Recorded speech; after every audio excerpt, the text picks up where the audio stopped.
আমার কি ঠেকা পড়ছে বেটা? তোর মতো ফকির নিল আমি ধাক্কা খাম বেটা, তুই আমার ধাক্কা মারছ। তুই কি করলি?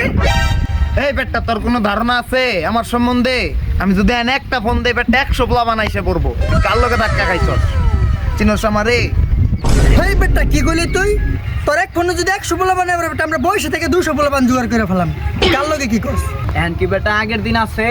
এখন যার তার কাছে পোলাপান আছে, কিন্তু এখন যার কাছে টাকা আছে সেই বাদশা। তো কি হয়েছে? আমার কাছে কি টাকা কম আছে?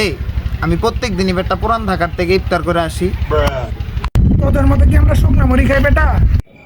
বাপরে, ওরা ইফতার করতে ঢাকা জায়গা, আমার এখন আরো কিছু বাড়াই বলতো, নয় আমার ইজ্জত থাকবো না। আমি জানতাম তোর এরকম ছোট খাওয়া একটা কথাই কবি বেটা। আমরা সেরি কইরা দুবাই যাওয়ার উদ্দেশ্যে রওনা দেই, দুবাই যে ইফতারি করবো। আচ্ছা, ছোট লোক। ছোট লোক কোনখানে? এরা তো দেখি আমার চেয়ে বড় লোক না, তাড়াতাড়ি এখান থেকে কাটে পড়তে হবো। আচ্ছা থাক, বাদ দে, সবকিছু বাদ দে। একদিন তোরা আমারে দুবার ফ্ল্যাটে নিয়ে যাস, আমি তোর সাথে যাই ইফতার করবো, ঠিক আছে? আমরা বেটা বড় বংশের পোলা, আমরা চাপা মারি না। আর তুই কি কইলি যে কই ইফতারি করস? একদিন আমারও নিয়ে যাইস ইফতারি করে। আচ্ছা যাস, তুই আমার লগে যাস, তোরা খাওয়াই দিব নি বেশি করে। তো মামা, আজকে তো আমার আম্মার মৃত্যুবার্ষিকী, এটা তুই জানোসই। তো তোরা যে কিছু বলছিলাম ফকির মিসকিন ভাও করতে, এটা কি ভাও করছিস তুই? ও মামা ভাও করছি, ওই নসি পাগলার মাঝারে কিছু মিসকিন বসে আছে, চলেন দিয়ে আসি। চল যাই দিয়ে এসে পড়ি। আল্লাহুম্মা বিগুনি দেনা খাইতে পাইনে না দিলে তাড়াতাড়ি বিগুনি দিয়া যান। আমিন। আমিন। সাবির তুই ওই সাইডটা দেখ, আমি এই সাইডটা দেখতেছি। প্রদীপ তো নিয়ে এসে তাড়াতাড়ি প্লেট পাত।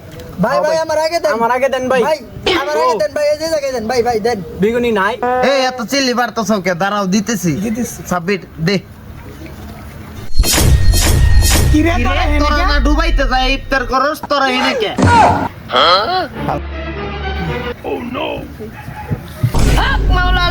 এই যাইও না, দাঁড়াও। তোমরা তো ইফতার করতেই পারলা না, কিছু টাকা দিলাম, এটা দিয়ে ডুবাই যায় ইফতার করে যাও।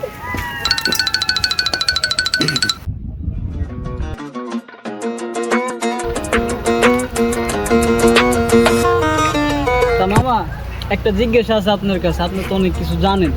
হ্যাঁ মামা বলুন। তা মামা আমি তো শুনছি রমজান মাসে নাকি আল্লাহ সব ধরনের শয়তানরে বন্দি করে রাখে, এই সম্পর্কে আপনি কি জানেন? হ্যাঁ মামা, আপনি তো ঠিকই শুনছেন, আল্লাহ তাআলা প্রথম তারাবি থেকে শেষ রমজান পরিমাণ শয়তানকে বন্ধ করে রাখে। ও তাহলে বিষয়টা সত্য নাকি? বিষয়টা আপনিও জানেন। তাহলে ভাবার বিষয় হইতাছে, আল্লাহ যদি সব ধরনের শয়তানরে বন্দি করে রাখেন, তাহলে তোর এই দুনিয়ার মধ্যে কে লেখা রাখছে? মানে তুই কি বলতে চাইতেছস? তার মানে আমি শয়তান নাকি? আমি কি কইতে চাইতেছি মানে বেটা, তুই কি জানোস তোর সম্পর্কে আমি কোনো ধারণা রাখি না? রোজা রমজানের দিন মনে কর পরশুস তো টুপি পাঞ্জাবি, একটা রোজা রাখস নাই, তারপরে তারাবির টাইম হইলে আজকে মসজিদের সামনে কিন্তু নামাজ পড়স না, দেখ যে কে কই জুতা রাখছে, সব জুতা পরে নিয়ে আয় পড়স। তুই কি ভাবছিস আমি কিছু জানি না? আরে মামা, বললে তো আমি শয়তানি করে করি। আরে বাবা, তুই তাহলে স্বীকার করলি তুই শয়তানি করে করছস? তাহলে তুই আন বুঝাইলি তুই আসলে শয়তান।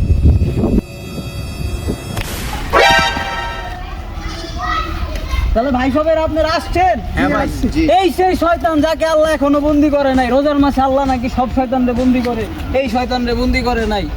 এই শয়তান, যেই শয়তান আপনাদের জুতা সব মসজিদের সামনে থেকে চুরি করে নিয়ে যায়, এই শয়তান যে বাসা বাড়ির থেকে মনে করেন কাপড় চুপুর নিয়ে যায়, এই শয়তানরা এখন আমাদের বন্দি করা দায়িত্ব। চলেন সবাই আমরা এই শয়তানকে বন্দি করি। ধর আরে।